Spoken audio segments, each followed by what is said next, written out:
السلام عليكم حبايبي تلاميذ الخامس، شلونكم؟ إن شاء الله تكونون بخير. اليوم راح ناخذ درس من دروس التربية الإسلامية صفحة 41. راح ناخذ سورة المعارج مع الشرح والمعاني وحل المناقشة. بسم الله الرحمن الرحيم.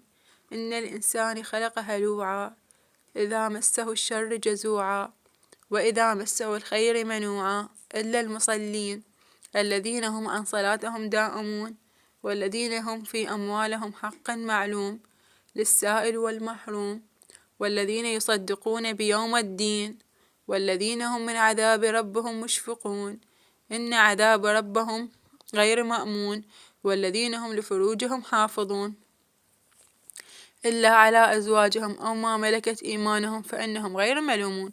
صدق الله العلي العظيم. زين، طبعا حسب هي الآيات الحفظ لحد 28 لحد مأمون، بس أنا حبيت أكملها لهنا. هلوعا شديد الحرص، جزوعا غير صبور، منوعا بخيلا مانعا للخير، مشفقون خائفون، لأماناتهم وعهدهم راعون، حافظون لعهدهم وأماناتهم، بشهادتهم قائمون، يشهدون بالحق.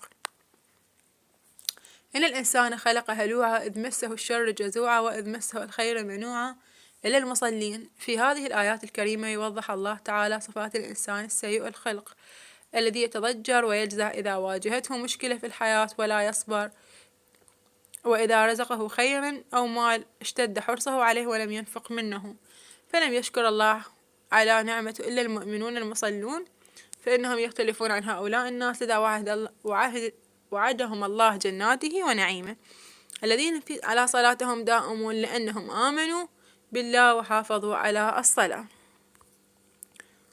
والذين هم في أموالهم حق معلوم للسائل والمحروم، وهم الذين يجعلون قسما من أموالهم لأعمال الخير ومساعدة الفقراء والمحتاجين، والذين يصدقون بيوم الدين لأنهم صدقوا بيوم الحساب والجزاء، والذين هم من عذاب ربهم مشفقون إن عذاب ربهم غير مأمون، والذين يخشون الله بالغيب ولا يحصون ولا يفعلون الأعمال المحرمة فالله تعالى يعاقب من يحصي، والذين هم لأماناتهم وعهدهم راعون إنهم يحافظون على أمانتهم ويحافظون على عهودهم إذا عاهدوا ولا يخونوها.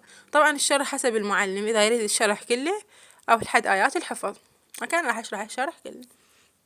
والذين هم بشهاداتهم قائمون إنهم يشهدون بالحق والصدق إذا رأوا أو سمعوا شيئا فلا يشهدون شهادة كاذبة لأنها ظلم للناس وتزوير، ويعاقب الله على كل من يشهد شهادة زور. والذين هم على صلاتهم يحافظون أولئك في جنات مكرمون إنهم يحافظون على صلاتهم فيؤدونها في أوقاتها، أولئك يكرمهم الله ويجعل لهم الجنان والنعيم.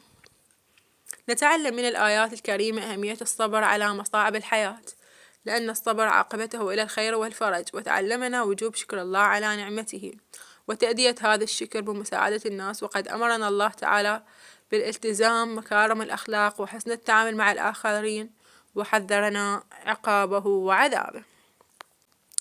المناقشة، طبعا المناقشة بس مجرد تكمال. هنا طبعا إن الإنسان خلق هلوعا إذا مسه الشر جزوعا وإذا مسه الخير منوعا. تقولها بالآية ما يحتاج أكتبها. إلا الذين هم عن صلاتهم يحافظون والذين هم في أموالهم حق معلوم للسائل والمحروم. موجودة الآية مجرد تكتبونها. 2. ذكرت الآية عدد من صفات الإنسان السيء عددها، راح طبعا أشرها من المناقشة. طبعا هاي النقطة الأولى يعني شرح مال الآية الأولى اللي هو هذا الجواب الآية الأولى. تمام قلبي تكتبون هذا الجواب. نرجع إلى المناقشة. ماذا أعد الله تعالى لعباده المؤمنين؟ أكيد الجنة. أذكر آية قرآنية من سورة المعارج تصف المؤمنين. سورة المعارج تصف المؤمنين الأخيرة اللي هي هاي الذين هم عن صلاتهم يحافظون أولئك في جنة مكرمون. إلى هنا حبايبي انتهى الدرس. لا تنسوا تدخلوا اللايك وتشتركون بالقناة. مع السلامة.